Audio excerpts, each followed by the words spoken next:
அஸ்ஸலாமு அலைக்கும். என் கஜா காயல்பட்டிலிருந்து இந்த கேள்வியை நான் கேட்கிறேன்.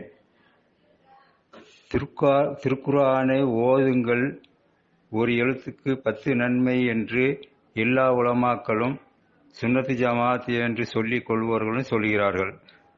அர்த்தம் விளங்கி மொழிபெயர்ப்போடு ஓதுங்கள் என்று சொல்லும் பழக்கம் இல்லாமல் போய்விட்டது.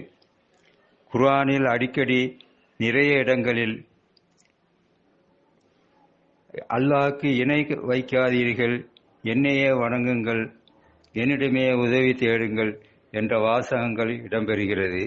அர்த்தம் தெரிந்து ஓதினால் பெரும்பாலும் தர்கா கந்தூரி பக்கம் மக்கள் போக தவிர்த்திருப்பார்களே, ஏன் அர்த்தம் விளங்கி ஓதுங்கள் என்று சொல்வதில்லை? விளக்கவும். அஸ்ஸலாமு அலைக்கும். ஹாஜாங்கிற சகோதரர் கேட்குறார். அதாவது ஒரு எழுத்துக்கு குர்ஆனில் ஒரு எழுத்துக்கு 10 நன்மை என்று உலமாக்கள் சொல்கிறார்கள். சுன்னத்து ஜமாத் ஆட்கள் இதை சொல்கிறார்கள். இதை மக்கள்கிட்ட ஆர்வம் மூட்டி பிரச்சாரம் செய்கிறார்கள். இப்படி செய்கிற காரணத்தினால அர்த்தம் விளங்காமையே மக்கள் குர்ஆனை ஓதிக்கொண்டிருக்கிறார்கள் தவிர அர்த்தம் விளங்கி சிந்தித்து ஓதுங்கன்னு சொல்ல மாட்டேங்கிறாங்க. அப்போ அர்த்தம் தெரியாமல் ஓதுனாலும் இந்த கூலி கிடைக்குமா? அர்த்தம் தெரிஞ்சு ஓதுனா தான் கிடைக்குமா? அர்த்தம் தெரிஞ்சு ஓதுங்கள் என்று நாம் ஏன் சொல்லுவது இல்லை? அப்படி சொல்லி இருந்தால் இன்றைக்கி எவ்வளோ சீர்கெல்லாம் மூழ்கி கிடக்கிறாங்களே, அவங்களாம் அந்த குர்ஆனை அர்த்தம் தெரிஞ்சு ஓதிட்டு வந்தாங்கன்னு சொன்னால் அதுவே அவங்களுக்கு தவற உணர்த்தியிருக்கும். இந்த சிறுக்கு விதத்தெலாம் வந்திருக்காது. இதை ஏன் சொல்ல மாட்டேங்கிறாங்க அப்படிங்கிறது இந்த சகோதரருடைய கேள்வி. குர்ஆனை ஓதுவதற்கு ஒரு எழுத்துக்கு 10 நன்மைன்னு இருக்குல்ல, அந்த விஷயத்தை பொறுத்த வரைக்கும் அது அர்த்தம் தெரிஞ்சால் நன்மை என்ற கருத்தில் சொல்லப்பட்டது கிடையாது. குர்ஆனை ஓதுனா நன்மைங்கிறமே அர்த்தமே தெரியாவிட்டாலும் அல்ஹம்துன்னு ஒருத்தன் சொன்னானேயானால் அவன் அரபி மொழி அறியாதவனாக இருந்தாலும் சரி, குர்ஆனை ஓதும்போது அல்ஹம்து, சும்மா அல்ஹம்து போகிற போக்கில் சொல்கிறதில்ல, குர்ஆனை ஓதும்போது அதில் அல்ஹம்து இல்லாஹின்னு அப்படி ஓதுனானேயானால் அல்ஹம்து சொன்னதற்கு 5 நன்மை கிடைச்சிரும். ஒவ்வொரு எழுத்துக்கு 5 நன்மை கிடைச்சிரும். அதுதான் அர்த்தமே தவிர அதனுடைய மீனிங்கு கருத்தை எல்லாம் விளங்கி ஓதுனா தான் இந்த நன்மைன்ட்டு அப்படி அர்த்தம் கிடையாது. எதை வச்சு சொல்கிறோம்னு கேட்டால், எந்த ஹதீஸை இதுக்கு ஆதாரமாக காட்டுகிறார்களோ அந்த ஹதீஸில் இருந்த இந்த கருத்தை விளங்க முடியும். எப்படி சொல்கிறாங்க ரசூல் ஸல்லல்லாஹு அலைஹி வஸல்லம், மன் கரா ஹர்ஃபன் மின் கிதாபில்லா, யார் அல்லாஹ்வுடைய கிதாபிலிருந்து வேதத்திலிருந்து ஒரு ஹர்ஃபுனா எழுத்து, ஒரு எழுத்தை ஓதுகிறாரோ ஃபலஹு பிஹி ஹசனா, அவருக்கு ஒரு நன்மை அவருக்கு இருக்கிறது.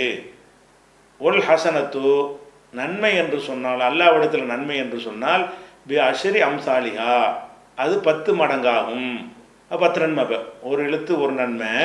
ஆனால் அல்லாட்ட ஒரு நன்மைக்கு அர்த்தம் என்னென்னு கேட்டால் 10 நன்மை என்று சொல்லிவிட்டு இதை வச்சு பார்த்தோம்னு சொன்னால் இது கருத்தை விளங்கி ஓதுறதா கருத்து விளங்காமல் ஓதுறதாங்கிறது தெளிவாக இல்லை. ரெண்டுக்கும் பொருத்தமாக இருக்கிறது. அதுக்கப்புறம் ரசூலுல்லாஹ் விளக்குறாங்க. எப்படி விளக்குறாங்கன்னா, லா கூலு, நான் சொல்லவில்லை, சொல்ல மாட்டேன், அலிஃபுலாமீம் ஹர்ஃபுன், அலிஃபுலாமீம் 3 சேர்ந்து ஒரு ஹர்ஃபுன் நான் சொல்ல, அது ஒரு எழுத்து நான் சொல்ல மாட்டேன். வலாக்கின் அலிஃபுன் ஹர்ஃபுன் ஒ லாமுன் ஹர்ஃபுன் ஒ மீமுன் ஹர்ஃபுன். அலிஃபுலாமீம் நீங்கள் சொன்னீர்களேயானால் அலிஃபு ஒரு எழுத்து, லாம் ஒரு எழுத்து, மீம் ஒரு எழுத்துன்னு 3 எழுத்தாகிவிட்டது. 3 எழுத்துக்கு 3 நன்மையை கொடுத்து அதை 30 மடங்காக ஆக்கி 30 நன்மையாக தருவான்லான்னு விளக்கிட்டாங்க. இப்போ இந்த சொல்லில் தான் நமக்கு விளங்குறது, அர்த்தம் தெரிஞ்சு ஓதினால்தான் இந்த நன்மைன்னு இது கருத்து கொள்ள முடியாது. ஏன்னு கேட்டால் ரசூல் ஸல்லல்லாஹு அலைஹி வஸல்லம் அவர்கள் அலிஃபுலாமீம் உதாரணம் காட்டுறாங்க. அலிஃபுலாமிக்கு அர்த்தம் யாருக்கு தெரியும்? அலிஃபுலாமீம் ரசூல் அல்ஹம்து உதாரணம் காட்டியிருந்தா அதுக்கு அர்த்தம் எல்லாருக்கும் தெரியும். அலிஃபுலாமீம்ங்கிறது ஒரு சொல்லு கிடையாது. அது அல்ஹம்து ஒரு சொல், அல்ஹம்துங்கிறது அது ஒரு சொல்லு, லில்லாஹின்னா அது ஒரு சொல்லு, பிஸ்மின்னா அது ஒரு சொல்லு, ரஹ்மான்னா அது ஒரு சொல்லு. அலிஃப் லாமீம்ங்கிறது அலிஃபு லாமு 3 எழுத்துன்னு அர்த்தம். அவ்வளோதான். அலிஃப் லாமீம்னா என்னது? அலமன்னு படிச்சீங்கன்னா அது ஒரு சொல்லு. அப்படி இல்லாமல் சானா மானா தானாண்டா என்னது? அது சொல்லா? சானா ஒரு எழுத்து, மானா ஒரு எழுத்து, தானா ஒரு எழுத்து. ஏபிசின்னா அது ஒரு சொல்லா? ஏ ஒரு எழுத்து, பி ஒரு எழுத்து, சி ஒரு எழுத்து, 3 எழுத்துன்னு அர்த்தம். இப்போ ரசூல் ஸல்லல்லாஹு அலைஹி வஸல்லம் அவர்கள் குர்ஆனில் அர்த்தம் தெரியாமல் ஒரு கருத்துக்காக வேண்டி போடப்படுதில்ல அலிஃப் லாமீம், காஃபு நூனு காஃபு ஆயின்சா இந்த மாதிரி இருக்குல்ல, அந்த மாதிரி வகையை சேர்ந்த அலிஃப் லாமீமை சொல்லிவிட்டு இந்த அலிஃப் லாமீம் ஒரு ஹர்ஃபுன்னு நினைக்காதீங்கிறாங்க. அப்போ அலிஃப் லாம் மீம் ஒருத்தன் ஓதுனான்னு சொன்னால் அர்த்தம் தெரிஞ்சு எவன் ஓதுவான்? யாருக்கு தெரியும் அர்த்தம்? அதுக்கு என்ன அர்த்தம் இருக்குது? அது என்னங்கிறத நம்ம நினைஞ்சிருக்கோம், வேறு இடத்துல விளக்கியிருக்கிறோம் அலிஃப் லாம் மீம்னா என்னன்றது. அப்போ இதை வச்சு நம்ம என்ன பார்க்கணும்னு கேட்டால், அர்த்தம் தெரியாமல் அல்லாட்டிருந்து வந்துச்சுல, அந்த வகைக்கு ஒரு பரக்கத்து இருக்குது.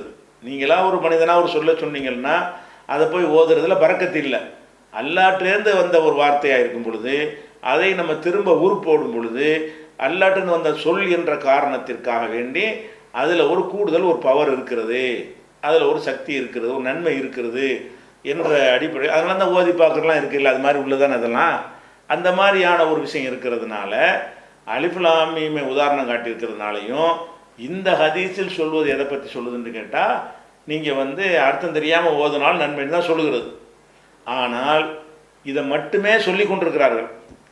இந்த சகோதரர் கேள்வி கேட்குற மாதிரி குரானை பற்றி சொல்லும் பொழுது இதையும் சொல்ல வேண்டும். இது மட்டும் குரானை பற்றி சொல்லப்படலை. வேற என்ன சொல்லிடுறது? அஃபலா எத்தபோருனால் குரானை சிந்திக்க மாட்டார்களா? அம் அலா குலூபின் அக்ஃபாலுகா, அல்லது உள்ளங்களில் எதுவும் போட்டிருக்குதா அப்படின்னு நல்லா கேட்குறான். குரானை சிந்திங்கன்னு சொல்கிறான். வழக்கது எஸ்என்எல் குரானில் எழுதிக்கிறி, விளங்குவதற்கு குரானை லேசாக்கி இருக்கிறோம். இப்போ ஹல்மி முத்தக்கிர், அதை சிந்தித்து பார்ப்போர் இல்லையா அப்படின்னு கேட்குறான். அப்போ குரான் என்பது படிப்பதற்கும் சிந்திப்பதற்கும் கருத்தை உணர்வதற்கும் அதன்படி அமல் செய்வதற்கும் உள்ள ஒரு வழிகாட்டு நெறி தான் குரான் என்பது. அதையெல்லாம் செஞ்சோம்னா அது கூட நன்மை கிடைக்கும். அதுக்கு நம்பர் சொல்லி தரவில்லை, 10 1க்கு 10ன்னு சொல்லி.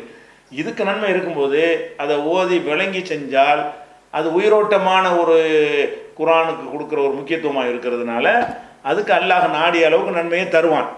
ஆனால் நம்ம உலமாக்கள் குரான் ஓதுவதுடைய சிறப்பை சொல்லும் பொழுது இது உள்ளதான் சொல்கிறாங்க, இதை மட்டும் சொல்லக்கூடாது.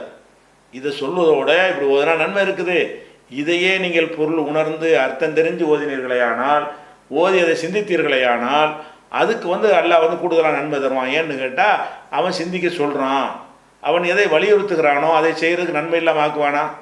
அவன் தான் வலியுறுத்துறான் சிந்திக்க சொல்லி. சும்மா கண்ணை மூடிட்டு படிச்சுட்டு போங்கன்னு உங்களுக்கு சொல்லலை.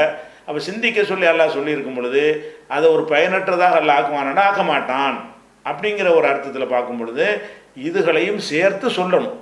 அப்படி சொல்லி இருந்தால் இந்த சகோதரர் சொல்ல மாதிரியான பல சிறுக்கு விதத்துக்கெல்லாம் அழிஞ்சு தான் போயிருக்கும். நீங்கள் யாரை அழைக்கிறீர்களோ கியாமத் வரைக்கும் அழைச்சாலும் செவிவர மாட்டார்கள் அப்படின்லாம் ஒரு வசனத்தை அவனை அர்த்தம் தெரிஞ்சு படித்தான்னு வைங்க, அவன் எப்படி தர்கா இதெல்லாம் வச்சுருப்பான்? அது சொல்கிற விஷயம் கரெக்டாக இருக்கிறது. அதனால் குரானை பற்றி சொல்லும் பொழுது நீங்கள் சொல்கிற ஒரு அறிவுரையை ஏற்றுக்கொண்டு யார் சொன்னாலும் எழுத்துக்கு நன்மை என்பதை நீ உள்ளது அதையும் சொல்லுங்கள். அதை சொல்வதோட இதெல்லாம் குரான் எதுக்கு அருளப்பட்டுச்சு? ஹுதல் லின்னாஸ், மனிதனுக்கு வழிகாட்ட அனுப்பப்பட்டுச்சுங்கிறான்ல. எப்போ வழிகாட்டும்? மொழி தெரியாமல் ஓதுனா வழிகாட்டுமா? அர்த்தம் விளங்குனா வழிகாட்டுமா? விளங்குனா தான் வழிகாட்டும். அப்போ வழிகாட்டிங்கிறான், பயானுங்கிறான், மக்களுக்கு தெளிவுபடுத்துவது என்று சொல்லுகிறான். அப்போ அந்த மாதிரி இருளிலேருந்து மக்களை வெளிச்சத்துக்கு கொண்டு போங்கிறான். இருளிலேருந்து வெளிச்சத்துக்கு எப்படி கொண்டு போவோம்? அர்த்தம் தெரிஞ்சால் தான் கொண்டு போவோம். சும்மா அரபியில் ஓதுனா கொண்டு போகாது. இப்போ அந்த மாதிரி குரானை பற்றி உள்ள விஷயம் இருக்கிறது. அதுகளை இருட்டடிப்பு செஞ்சுட்டு இந்த ஒன்றை மட்டும் சொல்கிறது நல்லது இல்லை அப்படிங்கிற அவருடைய கருத்து சரியான கருத்துனா வழி முடிகிறோம், அவ்வளவுதான்.